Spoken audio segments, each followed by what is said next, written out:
Police સ્ટેશનમાં police સ્ટેશનથી આશરે 4 કિલોમીટર દૂર વેરાવળ ગામની સીમમાં મસ્કત ફાટક પાસે એક ઓટો એન્ડ રિંગ કારખાના છે. ત્યાં રેલવે ટ્રેકની બાજુમાં એક ડેડ બોડી મળી આવેલ.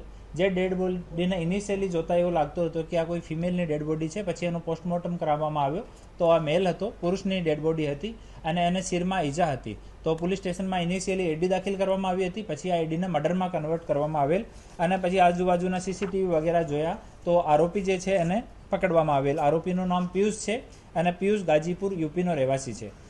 આમાં સ્ટોરી એવી છે કે આ જો આરોપી પિયુષ છે આ હૈદરાબાદમાં કામ કરતો હતો. એલ્યુમિનિયમની જો વિન્ડો છે એને તૈયાર કરવાનું, અને આ દરમિયાન એની ફેસબુકથી મુલાકાત એક ચંદન કુમાર નામની ફેસબુક આઈડીથી એની પાસે રિક્વેસ્ટ આવી. એમાં બીજી ફેસબુક આઈડી હતી, એમાં નિશા કુમાર નામ લખેલો હતો અને એક પૂનમ નામની ઇન્સ્ટાગ્રામ આઈડી. આ ત્રણો પર સેમ ફોટોઝ હતા અને એની પાસે રિક્વેસ્ટ આવી, મેસેજ આવ્યા. ઇનિશિયલી જોતાને એવો લાગ્યો કે પુરુષ છે કે સ્ત્રી છે એને સમજમાં નહીં આવ્યો. પછી એવો વાત કરવાનું ચાલુ કરી દીધું. પછી આ જો નિશા કુમાર કે પૂનમ છે એની સાથે મળવા માટે હૈદરાબાદ ગયા. ત્યાં 3 મહિના સુધી આ લોકો એક જ સાથે રહ્યા એક રૂમમાં. પછી લગ્ન કરવાનું વિચાર્યો તો રૂમમાં જ સિંદૂર આના માથામાં લગાડીને બંને લોકો લગ્ન કરી લીધો.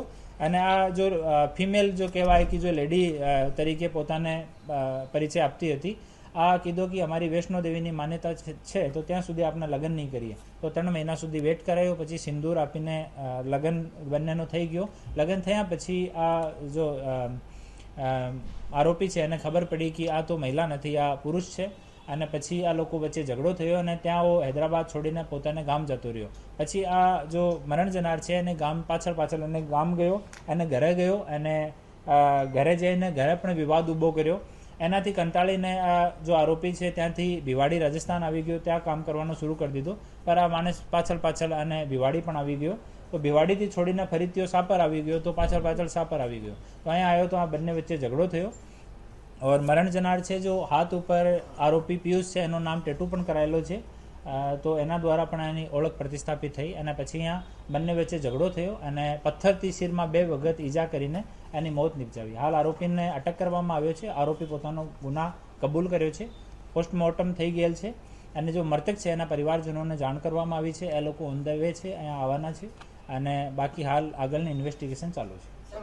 એને ખબર નહીં પડી. એનો નાનો ભાઈ છે, એક વખત એને શેવિંગ કરતા જોઈ લીધો તો એના હાથ ઉપર પણ આ જો મૃતક છે આ બ્લેડ મારી દીધો હતો. તો પછી ભી ગયો. જો નાનો ભાઈ હતો એ પણ કાંઈ બોલ્યો નથી. લેડીઝના આના સોશિયલ મીડિયા હેન્ડલ ઉપર જેટલા ફોટોઝ છે એ બધા લેડીઝના કપડામાં છે.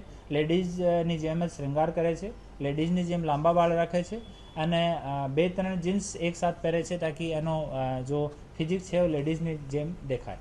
અને ના એમાં પૈસાની માંગણીનો નથી.